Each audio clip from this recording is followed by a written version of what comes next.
और एक और तर्जुमा इसका किया गया, वल अस्र, अस्र के टाइम की कसम या अस्र की नमाज की कसम। पांचों टाइम की नमाजों में असर की नमाज की बड़ी अहमियत है। जिस तरीके से फजर की नमाज की बड़ी अहमियत है, उसी तरीके से असर की नमाज की बड़ी अहमियत है। आमतौर से फजर के टाइम भी आदमी सोया रहता है, और असर के टाइम भी, जब दोपहर में इंसान कैलूला करता है, आराम करता है, तो असर के टाइम भी अपनी नींद को कुर्बान करके उसको असर पढ़ना पड़ता है। इसलिए अल्लाह कुरान में कहता है, हाफिजू अलस्सलावाति वस्सलातिल वुस्ता, मेरे बंदो तुम नमाजों की हिफाजत करो, और खास तौर से बीच वाली नमाज यानी असर की नमाज की हिफाजत करो, असर की नमाज की पाबंदी करो। लिल्लाहि कानितीन, और नमाज में सुकून के साथ अल्लाह के सामने खड़े रहो। असर की नमाज की बड़ी अहमियत है। यही असर की नमाज थी जो जंग खंदक के मौके पर, जब अल्लाह के नबी सल्लल्लाहु अलैहि वसल्लम काफिरों के साथ, मुशरिकों के साथ जब लड़ रहे थे, जंग कर रहे थे, उनसे अपना डिफेंस कर रहे थे, और उसी में आपकी असर की नमाज कज़ा हो गई। यहां तक कि सूरज गुरूब हो गया। अल्लाह के रसूल को इतना गुस्सा आया, इतना नाराज हुए आप कि आप आमतौर से बद्दुआ नहीं करते थे, मगर आपकी असर की नमाज कज़ा हुई तो आपको इतना गुस्सा आया कि आपने बद्दुआ देते हुए फरमाया, मला अल्लाहु बुयूतहुम व कुबूरहुम नारा, अल्लाह ताला इन काफिरों की कब्रों को और इनके घरों को जहन्नम की आग से भर दे। शगलूना अनिस सलातिल वुस्ता, इनकी वजह से हमारी असर की नमाज कज़ा हो गई, इनकी वजह से असर की नमाज हम टाइम से नहीं पढ़ पाए। अल्लाह इनके घरों को और इनकी कब्रों को जहन्नम की आग से भर दे। तो असर की नमाज की कसम खा करके अल्लाह ताला असर की नमाज की अहमियत बता रहा है। और जब असर की नमाज आपको पढ़ना है तो जाहिर है जो इंसान असर की नमाज पढ़ेगा, जो फजर की पढ़ेगा, वो पांचों टाइम की पढ़ेगा, वो नमाज का पाबंद होगा। मगर अफसोस की बात है, मस्जिदें आज हर गांव में हैं, और एक नहीं चार मस्जिदें हैं। मैं किसी गांव में जाता हूँ, लोग कहते हैं मौलवी साहब यहाँ 4 मस्जिदें हैं, एक जामा मस्जिद है, 4 बख्तिया मस्जिद है। लेकिन आप फजर की नमाज में चले जाइए, जलसे में हजारों की भीड़ है, उसी गांव के हजारों लोग मौजूद हैं जलसे में, और फजर की नमाज में चंद लोगों के सिवा कोई नजर नहीं आता है। मेरे भाइयों, नमाज की पाबंदी न करके हम और आप अगर अपने आप को कुरान और हदीस पे चलने वाला कहते हैं, अहले हदीस कहते हैं, और मुवहिद कहते हैं, और कुरान और हदीस पे चलने वाला कहते हैं, तो तुफ है हम पर कि हम किस मुंह से अपने आप को अहले हदीस कहते हैं। मेरे भाइयों, दावा करना आसान है, उस दावे पर अमल करना मुश्किल काम है। अगर अहले हदीस हम कहते हैं तो हमें और आपको कम से कम उस नबी की आखिरी वसीयत का ख्याल रखना चाहिए। अल्लाह के नबी की आखिरी वसीयत क्या थी? अस्सलात व मा मलकत ईमानुकुम, आपने अपनी उम्मत को वसीयत की थी नमाज की पाबंदी करना। तो अल्लाह ताला ने असर की कसम खा करके हमें नमाज की। उसके बाद फरमाया, इन्नल इंसान लफी खुस्र, बेशक तमाम के तमाम इंसान खास खसारे में है, घाटे में है, नुकसान में है। सवाल ये पैदा होता है, अडानी जी तो बहुत पैसा कमा रहे हैं, अंबानी जी तो बहुत पैसा कमा रहे हैं, इस्राइल जैसा मुल्क आज दुनिया को नाको चने चबवा रहा है, ये तो ईमान वाले नहीं है, ये तो मोमिन नहीं है, ये तो नेक अमल करने वाले नहीं है, कोई जालिम है, कोई फासिक है, कोई फाजिर है, कोई हराम खोर है, कोई मुशरिक है। ये लोग तो दुनिया में बड़ी दौलत कमा रहे हैं। और अल्लाह क्या कह रहा है? इन्नल इंसान लफी खुस्र, बेशक तमाम के तमाम इंसान खसारे में। इसका मतलब ये हुआ, यहाँ खसारे का मतलब वो खसारा नहीं जो हम समझ रहे हैं। हो सकता है दुनिया में वो इंसान दौलत कमा ले, वो बिल्डिंगें बना ले, वो नाम कमा ले, वो शोहरत कमा ले, वो सब कुछ हासिल कर ले, मगर हकीकत में वो घाटे में है, क्योंकि कयामत के दिन वो घाटे में होगा। असल कामयाबी ये नहीं है कि आपके पास दुनिया की दौलत आ जाए और दुनिया का ऐशो आराम आ जाए। असल कामयाबी ये है, कल अल्लाह की बारगाह में ये फैसला हो जाए, मेरा ये बंदा जहन्नम में नहीं जाएगा, जन्नत में जाएगा।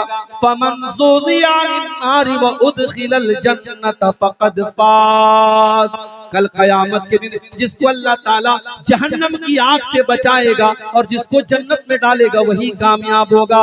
मेरे भाइयों, इन्नल इंसान लफी खुस्र, अल्लाह फरमाता है कि तमाम के तमाम इंसान घाटे में है। यानी जो चार चीजें मैं बयान करने जा रहा हूं, अगर ये चार चीजें तुमने अपने अंदर पैदा नहीं की तो हो सकता है तुम दुनिया के एतबार से तो फायदे में और प्रॉफिट में रहोगे, लेकिन आखिरत में तुम खसारे।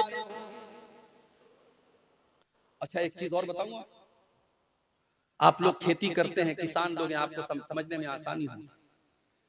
खेती का एक प्रोसेस होता है, उसमें बहुत बहुत मेहनत लगती है, बहुत कुछ करना पड़ता है। उसके बाद भी अगर जब पैदावार के मिलने का टाइम हो, जब हमें अपनी मेहनत का फल मिलने का टाइम हो, और उसके बाद कोई ऐसी मुसीबत आ जाए, सूखा पड़ जाए, बारिश ही न हो, या बारिश इतनी ज्यादा हो कि फसल तबाह हो जाए, तो हमारे भारत में, हमारे मुल्क में जो लाखों किसान हर साल आत्महत्या करते हैं, सुसाइड करते हैं, खुदकुशी करते हैं, वो क्यों करते हैं? क्योंकि उस खेती के लिए बेचारे बड़ी मेहनत करते हैं, उसमें अपना कैपिटल लगाते हैं, अपनी पूंजी लगाते हैं, बैंक से लोन लेकर के वो खेती में इन्वेस्ट करते हैं, और उसके बाद अगर सूखा पड़ जाए, बारिश न हो या बारिश ज्यादा हो जाए, सैलाब आ जाए और खेती तबाह हो जाए, तो वो किसान लाचार हो जाता है। और चूंकि उसने बैंक से लोन लिया था, ब्याज पर उसने लोन लिया था, अब उसे ये नजर आता है ये ब्याज मैं कैसे दूंगा, मेरी तो पूरी पूंजी खत्म हो गई, तो वो खुदकुशी का रास्ता अपनाता है, जो कि हराम है। ब्याज पर लोन लेना भी हराम है और खुदकुशी करना भी हराम है, मगर ये कदम वो उठाता है और मायूस होकर के उठाता है। क्यों? क्योंकि वो देखता है कि मेरी मेहनत का फल मुझे नहीं दिया। मेरे प्यारे साथियों, कल क़यामत के दिन भी सबसे ज्यादा खसारा उठाने वाले कौन लोग होंगे? कुरान का 15वां पारा खोलिए, अल्लाह ताला फरमाता है सूरह काफ के अंदर, कुल हल नुनब्बिउकुम बिल अक्सरीन आमाला अल्लज़ीना दल्ला सायुहुम फिल हयातिद दुनिया व हुम यहसबूना अन्नहुम युसिनूना सुना। है नबी, आप बता दीजिए कि सबसे ज्यादा खसारा उठाने वाले और सबसे ज्यादा नुकसान उठाने वाले कौन लोग हैं? अल्लज़ीना ज़ल्ला सायुहुम फिल हयातिद दुनिया, जिनका दुनिया का सारा अमल बर्बाद हो जाएगा। जितना अमल वो करके आए वो सारा का सारा अमल बर्बाद हो जाएगा, और वो समझते रहे कि हम बहुत नेक अमल करके आए हैं। ये कौन लोग होंगे? फरमाया उलाइकल्लज़ीना कफरू बिआयाति रब्बिहिम व लिक़ाई, ये वो लोग होंगे जिन्होंने अपने रब की आयतों का इनकार किया होगा, जिन्होंने क़यामत के दिन का इनकार किया होगा, उनके सारे के सारे अमल बर्बाद हो जाएंगे। तो सबसे बड़ा खसारा मेरे भाइयों क़यामत के दिन का खसारा। और कोई ये ना समझे कि साहब हम तो मुसलमान हैं, हमारा तो बेड़ा पार है, हम तो ला इलाहा इल्लल्लाह कहने वाले हैं, मुशरिक खसारे में होगा, काफिर खसारे में होगा।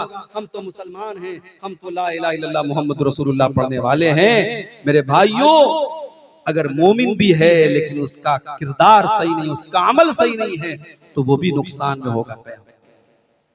अल्लाह ने फरमाया सूरह ज़ुमर के अंदर, वत्तबिऊ मा उन्ज़िला इलैकुम मिर रब्बिकुम, मेरे बंदो तुम अपने रब की शरीयत की पैरवी करो, मिन क़ब्ल अन यातियकुमुल अज़ाबु बग़ततन व अंतुम ला तशऊरून, इसके पहले कि अल्लाह का अज़ाब अचानक आ जाए और तुम्हें पता न चले।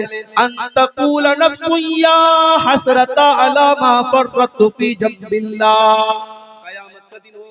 इंसान कहेगा ऐ काश मैंने अल्लाह के अहकाम के सिलसिले में लापरवाही न की होती, मैंने कोताही न की होती।